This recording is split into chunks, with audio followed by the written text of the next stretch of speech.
whether Diwali has come early this year, or is this just one pataka which will be gone when a new week starts, or will we have a bumper festive season? No, I think this is a great announcement we heard yesterday.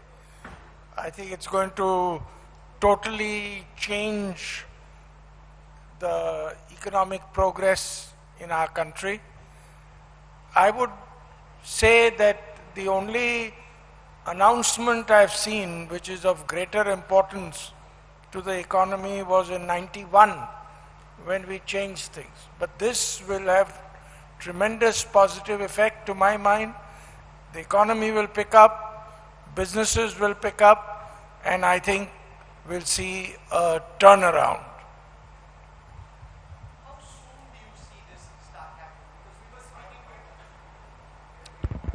How soon do you see this happening? We were speaking to some very formidable economists yesterday, and they said that it'll take 2 to 3 years for the investment cycle to kickstart and for these announcements to start turning into new investments. No, it's not only a question of investments to kickstart. It's also a question that if companies are going to save an X amount, they will use some of it to promote sales. And I think that will start the cycle going much faster. And then if demand picks up, as I expect it will, then investments will also start very soon. Remember, just announcing investments can have a lot of positive effect. And the start of getting investments going can have a lot of positive effect. So I am very optimistic.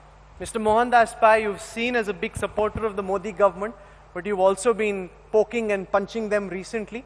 What do you make of the announcements that have been made by the finance minister and the impact this will have on the economy? Rahul, we have to see the context in which the announcement is made. I think the last 5 years have been amongst the most traumatic for Indian industry because of the several shocks due to reforms that have happened. We had demonetization, which shocked India. It's a good thing for India. I believe in it. Then we had GST, which again caused turmoil. Then we had the IBC, which took many cronies to whatever it is. And then we had the RERA, which brought in reforms. Then we had the NPA crisis, where the banks were not lending and we had problems.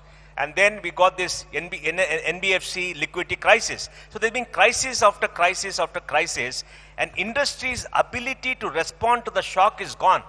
I was speaking to the machine tool manufacturers in Bangalore. They've given up. They said, we can't cope with this change anymore. How many of these crises that you mentioned do you believe are of the making of the Modi Sarkar? Well, I think all of them were policy announcement. I think majority were good, except they didn't take certain measures to help mitigate them. For example, you should have reduced the interest rates 2 years ago so that interest rate could be lower. You should have pumped in liquidity into the system. Now, what broke the system was the lack of liquidity. October last year was the time when liquidity was not there because of the NBFC crisis. NBFCs are financing 40% of consumer goods, that is cars and RERA. NBFCs are giving money to all the real estate companies. Now you choke off the money, liquidity is down, and everybody is saying there's no money in the market. I don't have money. It's not income, but liquidity and the ability to buy, and that is what is hurting industry, and they see no hope. On top of this, we had massive tax terrorism. And tax terrorism, people going to jail, nothing in the end. Every day you listen to somebody going to jail, somebody going to ED, somebody this, somebody that. Everybody is scared. And everybody. And there's been a gap in trust between the government and industry because government has not been talking to industry. The change is essential. We have to remake India. We have to get rid of the past. But you have to talk to industry. You have to make sure there's liquidity. You have to lower interest rates. You have to make sure that people are comfortable, people understand. Communication has been lacking.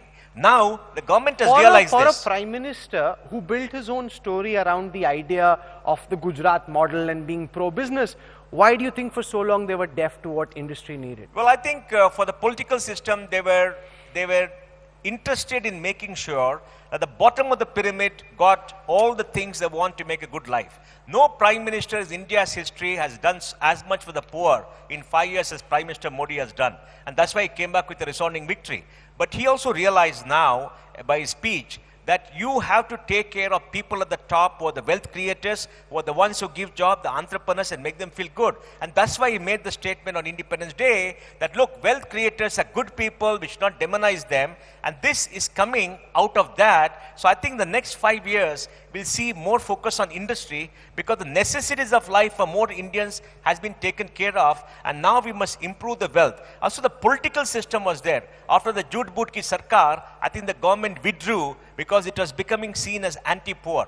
So now, I think this is one step that's been taken. We'll see many more steps, and I think now good times will come in the next 1 or 2 years.